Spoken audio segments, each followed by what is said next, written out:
welcome to the show. It's Nick Quaglia, Marv Ezhan, and Mike Molyneaux coming off of the end of the Patriots win streak. They went to Indianapolis this past Saturday night, and going into the half, it looked like the game was over. Going to the half, the Patriots fell flat. They didn't look good. And then they started to climb back into it. They built up your hope, and what do you know? They lose the game. And this is try 2 of this recording, so this is what not to pat myself on the back, but I called it. Vegas knows all. Guys, we need reaction. My first question is going to be, because this is really what you do after a loss, especially when you come off of a loss following such a good win streak. You know, the Patriots built up a ton of credibility in the AFC to the point where they were the favorites in the AFC to go to the Super Bowl. I believe that has now shifted to the Chiefs. I haven't checked that, but I believe that has now shifted to the Chiefs. But the Patriots built up credibility enough to the point where they were Super Bowl attendee favorites in the AFC. Again, not the case now after that game. So they lose the game 27-17 against Indianapolis. So the main question that we got to say is, guys, what's the concern level here? Are we concerned? Are we going to overreact? What do we think about the Patriots now in the AFC? And just what are your general thoughts and, again, potential concerns with this team following that loss to the Colts? Either one of you, go for it. To me, the concern level isn't high.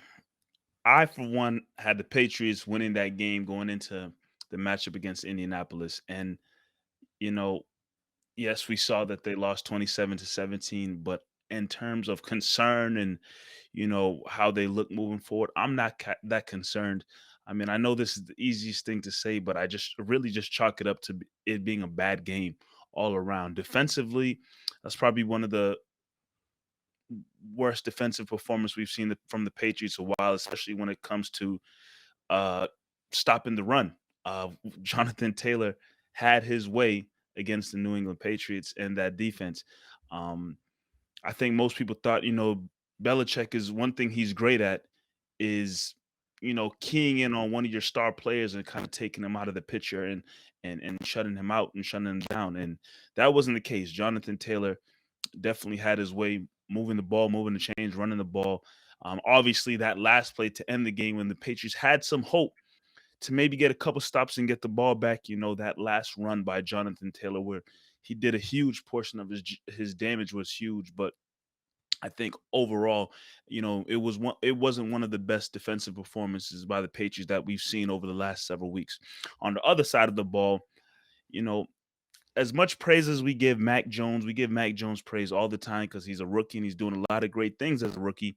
He's just that, a rookie. In my opinion, you know, he really showed out when you talk about a rookie quarterback who, you know, does some things wrong, make mistakes because they're a rookie. They're still trying to understand and learn the game and learn the league. I think that showed up a lot in that game against Indianapolis. Some of the decisions he made, again, I've always questioned him sometimes in the pocket and, picking up the blitzes and moving around in the pocket and whatnot. I still question, and I feel he has a lot of growth to make in that area. But you know, time that'll come over time. But overall, I think it was a real rookie performance from Mac Jones. You know, he's been solid throughout the season, but at the same time, these performances might come. They've come a lot over the course of the season, not too much, especially sometimes with Belichick taking the ball completely out of his hands. But at the same time, these performances can and will come, and you can only hope that he gets better. But does that take away from the momentum that the Patriots have as they continue to move closer towards the postseason? I don't believe it really does. But yeah, a loss is a loss. See, I want to see a serious bounce back this week against the Bills. And we don't really have to preview the Bills game too much because we kind of did that a few weeks ago. But I want to see this team have a serious bounce back. And honestly, you know, after the loss, they didn't really seem too concerned, too shook about it. Especially like Jamie Collins was like, yeah, it happens. So, you know, it's going to happen at some point. There was talk from Mac, from Bill Belichick that it was like, yeah, practice was flat this week. It wasn't great. They didn't really have high energy, and, you know, maybe that did show. But, guys, Jonathan Taylor. That man is a freak. And we talked about this on last week's show. We were like, okay, well, you got Bill Belichick is great at taking away that one weapon. Well, sure, he's great at it, but your team's run defense has not been great all year. You've been getting run on by the Titans' backup running backs, by the Browns' backup running backs. Of course, you're going to get torched by one of the current best running back in the league with Derrick Henry out. Of course, it's going to happen. But Colts side, I don't think that's how you win playoff games. That's how you win a regular season game, a big one. It was impressive, but I don't think that's how they're going to end up winning postseason games. But we'll see. Marv, what do you think? Yeah, first of all, I agree with you 100%, Nick. Talking about how that's not how you're going to win a playoff game, due to the fact that look, Carson Wentz was bad. Carson Wentz 5 had for a bad. 12? Carson Wentz was bad against the Patriots. He did not play a good game at all, and that's what Carson Wentz is. When he faces an elite defense, he's going to struggle. What happened was Patriots couldn't stop the run, and they've been struggling to stop the run throughout the year. Nick, you already named it. We've been facing backup running backs for the majority of this winning streak, but when there was time to stop the run, they struggled. Bills, you look at the Bills game, Bills don't have a great runner. They don't have a good running back team that anything like that. They were able to stop that team. But when you face a guy like Jonathan Taylor, Patriots got exposed a little bit, and they were running up the middle, getting 4 or 5 yards constantly, pretty much playing the Patriots style of football this year. They beat the Patriots in their own game. They And were another getting bullied on that bullied. line. However, what's still encouraging is you still had a chance to win this game. It was the penalties, the mistakes through all the offensively and defensively that gave the Colts so many chances that they had to win the game. Yeah, they had no choice, and that's what the Patriots looked like to start off this season. Where all you keep hearing now in the broadcast every week, oh man, this is so uncharacteristic from the Patriots. This is so uncharacteristic from the Patriots. You hear that? We heard that all in the beginning of the season. We stopped in the middle of the season after the win streak, and then we're hearing it. Do we lose him? We did lose Marv. I You didn't lost know if us? I got cut out. Oh, he's You back. lost me? No, You're back, keep going. Marv. You're back. You're Keep back. going. Where did I stop at? Uncharacteristic of the Patriots. Yes. I was This is on a live. This is a live recording, baby. This is how we do it. So yeah, I was just explaining how in the middle of the season that stopped. Reporters stopped talking about how uncharacteristic it is. And the Patriots looked like that in the beginning of the season. They looked like that against the Colts this year. This past game. I think you can clean that up. You mentioned it. Players came out and said, "Yo, we had a crappy week of practice. It didn't click, and it showed on the field. They looked like they were unprepared, and I'm encouraged that you still had a chance to win that game. Jonathan Taylor broke a big one. And once you break that, that was it. Um, Mac Jones didn't look great. He made some rookie mistakes, obviously, but he was still poised. I still loved what I saw from Mac Jones throughout all those mistakes. Still poised. There was a couple drop passes. He didn't go for the big plays. There was one play when N'Keal Harry had an easy touchdown when it was what did they do? The flea The flicker. flea flicker, yeah. And I think that's the second time this year they've done a flea flicker. I've only gone for like 15 yards. That one was incomplete. That was a sloppy flea flicker.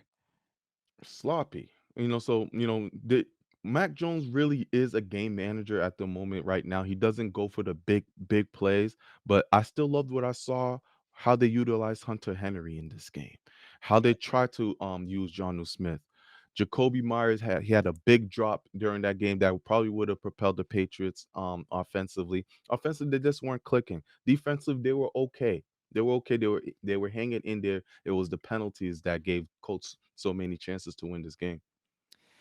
Yeah, and you brought up the mental mistakes. There were a good amount of mental mistakes in that game, and those are fixable. But it's the run defense scares the hell out of me, especially as you go forward. I mean, Carson Wentz isn't great, but if you make him throw the ball more, like you have a much better chance at winning that football game if you force Carson Wentz to throw. But if you can't stop the best running back in the league, why do they have to throw the football?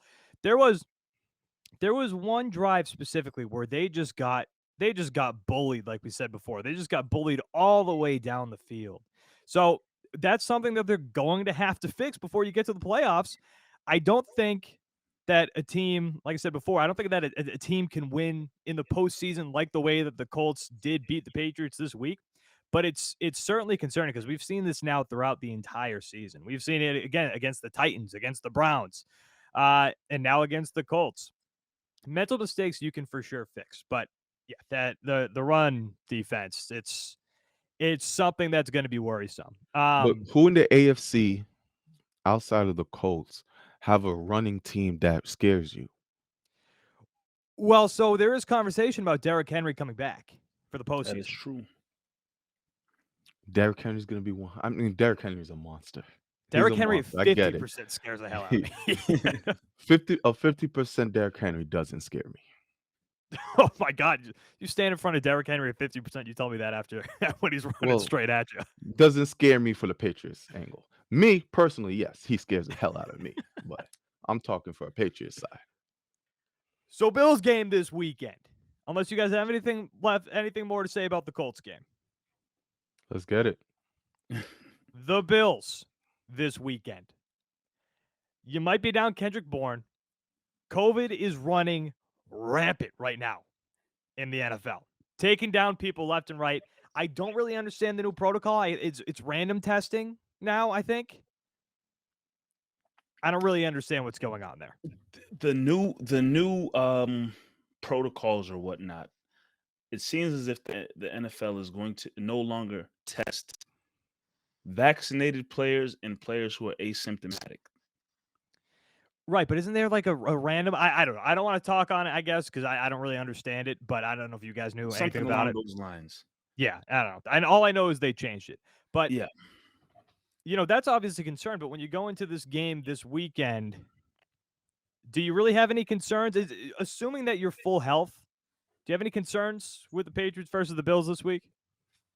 Yeah, it's still a dangerous matchup against the Buffalo Bills due to the fact Josh Allen is a huge weapon when it comes to his when it comes to his legs. And if I honestly believe if he had used his legs more, or they had switched up their game plan a little bit against the Patriots on their treacherous weather game, they would have had a chance to beat the Pats. Due to the fact that Pats were not going to switch up any type of game plan that they had. I wasn't on the show when you guys spoke about that game, but Pats were headstrong on how they were going to play, and they were going to run the ball down the Bills' throat, and they weren't going to throw the ball at all.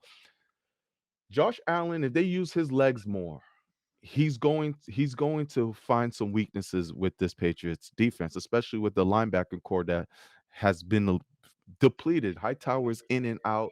Uche's been in and out. You have Jamie Collins in positions that you don't want him to be in. It's been tough for the linebackers right now, health-wise. And I think Josh Allen can really expose that with his legs. Bills defense is pretty solid. You were able to run against them. You're going to need to have a great running game. Hopefully Damian Harris and that hamstring is better and he can play this game with Stevenson. But it's not going to be an easy game, especially because the Bills are going to be fighting for that AFC East #1 spot as well. So they're going to give them their best, especially after getting embarrassed from the Patriots last game. This won't be easy. I think the Patriots come out on top due to the fact that they know how to play against the Bills and where their weaknesses are. But Buffalo's going to be throwing the ball a lot more. Stephon Diggs is still Stephon Diggs. I think J.C. Jackson's going to have a handful with him. It's not going to be easy. No, 2 weeks ago after the game, we saw what Sean McDermott said. We saw what some of the players said. I thought that they were, mentally fried. After that, I didn't give them a chance in this game. I thought, it was just another easy win because they seemed so down. But now, I heard Jordan Poyer on the Pat McAfee show, and he seems confident. He seems fine. He doesn't seem, I don't want to say he doesn't seem worried, but he doesn't seem concerned, if that makes sense. Not in like a cocky sense, but he's overly concerned with it. Teams don't fear the Patriots. Right. Not with Mac Jones as the quarterback. I mean, we praise him here in New England, but teams see Mac Jones and say, "Bet we're going to win this game." Right, and I feel like they're playing with a chip on their shoulder now, especially with the way that they got bullied in that terrible weather game in Buffalo. They might be playing with a chip on their shoulder, so they might be coming out hot in this game this weekend. Mike, what do you think? Yeah, I know there might be Patriots fans who think that, how the Patriots beat the Buffalo Bills the last time they played, this might be a cakewalk this time around because they got him figured out and Belichick has the Buffalo Bills number. I don't think so. While I'm confident that the Patriots can come out victorious, because I just think Belichick is the better coach and will have his team better prepared in this matchup. You got to best believe the Bills are coming and playing, like you said, with the chip on their shoulder. They know how embarrassing that last loss was. It doesn't matter what player you are and what sport. If you get embarrassed in a game, you get a chance to play a team again, you're gonna come with a little extra something into that game. So best believe everybody, offensively, defensively, special teams, they're coming with a little extra something because they know how that last game went. In terms of getting embarrassed by New England, and on top of that, what Marv said, they're still fighting for a chance to be the king of the AFC East. The opportunity's still there, so you got to believe Buffalo really wants that. It's not going to be easy. I mean, obviously, in my opinion, I thought the biggest matchup of the two, obviously from the Patriots standpoint, was that first matchup going into Buffalo and getting a win. You know, this time around, it's still a big matchup, but like I said, I think Belichick would have the team properly coached heading into this matchup. Yeah, you need Damian Harris back to be right there with Stevenson. And you got to be prepared for what Josh Allen can do with his offense and Stephon Diggs. But I got to believe that the Belichick and the Patriots will come in prepared just like they were before. But I still want to believe Gillette holds some kind of. I know it's not the same. Gillette Stadium's not the same anymore in terms of the mystique and teams coming in and faring Gillette Stadium. That's not there anymore. But I feel confident in this matchup being at home, and you already got a win against Buffalo before.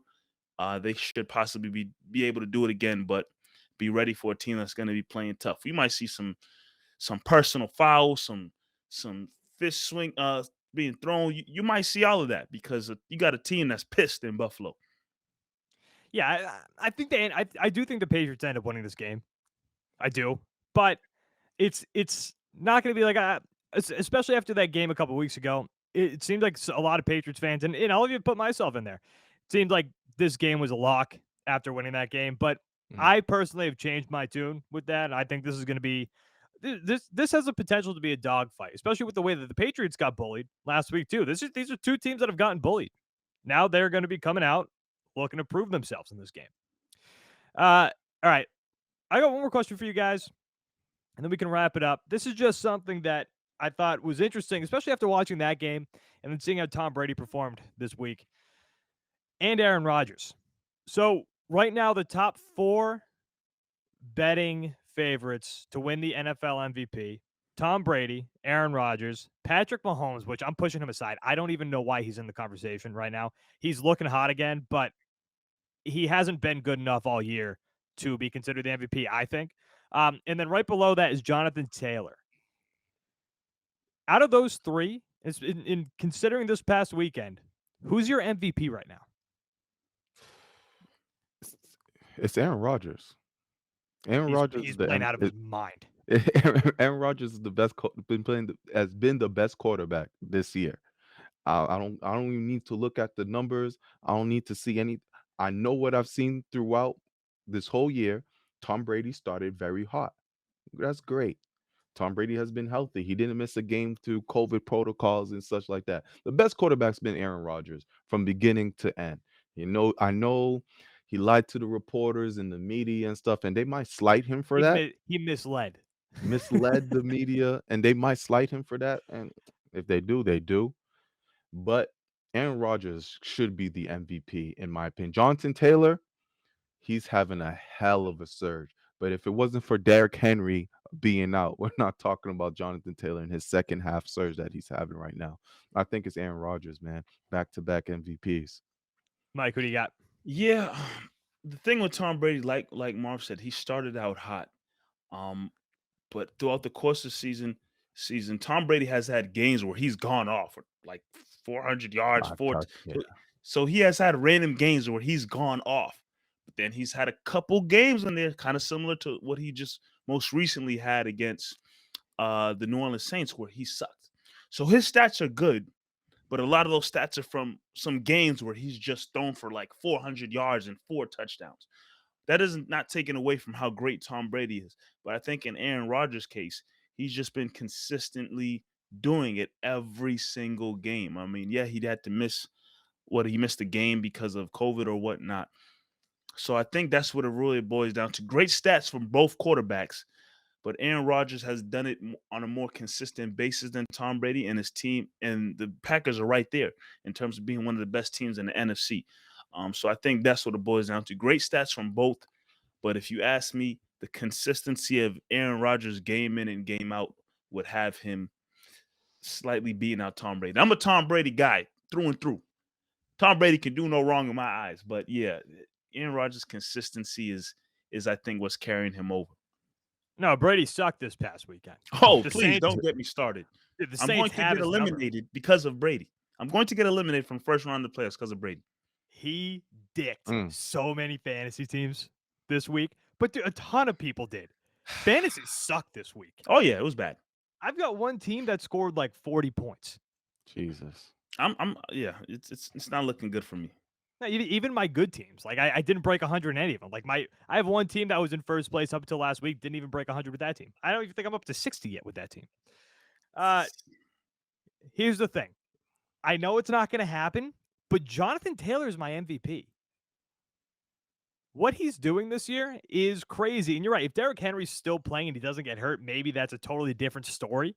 But when you're talking about the MVP, I think about it like if you remove this guy from that team, how drastically different would it be? Obviously, if you take Tom Brady from the Bucs, But they stink. You take Aaron Rodgers from the Green Bay we Packers, saw Aaron Rodgers not play. right? And the Packers stunk. Exactly. But then I think the same thing with the Colts. We saw they didn't even consider Carson Wentz this week. They had their quarterback throw 12 passes and only complete 5 of them. Because he's not good, Nick. I've been trying to tell you that since last week. Carson Wentz is not good. But so I saw this stat yesterday.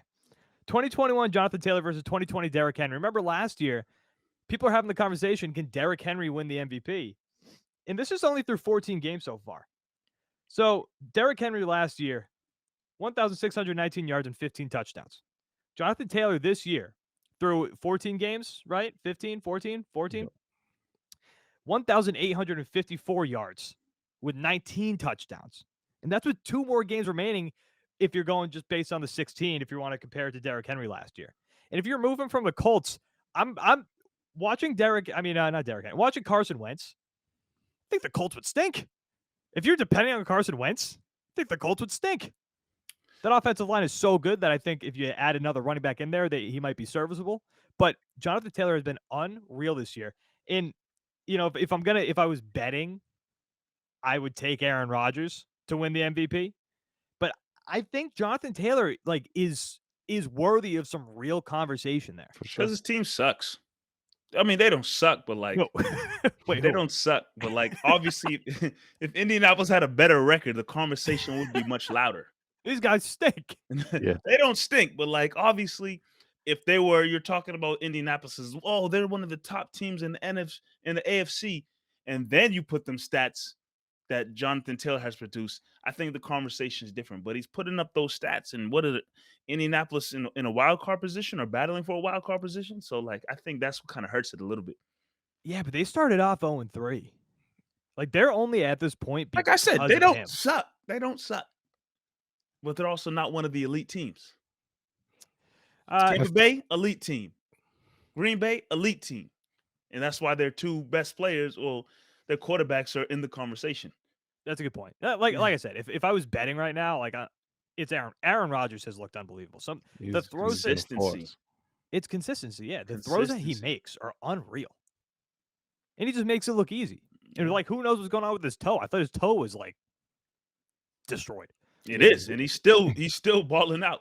And I think Jordan Love is the reason why he might win MVP. That one game they had a chance, and he just stunk it up so bad. And I know Rodgers, just how petty he looks. He was home just smiling. It's like, Oh, he yeah, loved it. He loved it. He was like, yeah. give Y'all this need loss, I'll be me. fine. They still probably going to end up with first in the NFC. Like, he's like, give me that. It's going to be beautiful. All right, we got anything else? We good? Well, since we're on the topic, Rodgers better find a way to beat the Buccaneers, man. I mean, how many chances are the Green Bay Packers gonna have to go to the Super Bowl? I This feel is like it. we do this It's every year. it's They, like, it's you gotta Buccaneers be are really Brady. beat up right now. Rodgers, you have to be Brady at this, but you have to. He has a chance. They lost. They lost like 2 of their best players, 3 of their best players.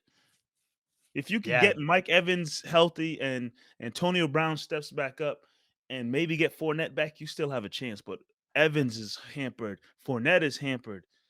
Your Godwin's out for the season. Rodgers really changes his legacy if he gets number 2. Oh, yeah, absolutely. It changes everything for him.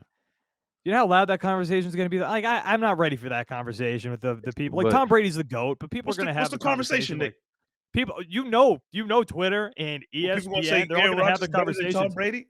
No, I don't think know peop- that's going to come I don't up. think people are gonna say that, but it quiets the Patrick Mahomes talk. People have already put Mahomes over Rodgers like a long time I ago. tell you what, Did they?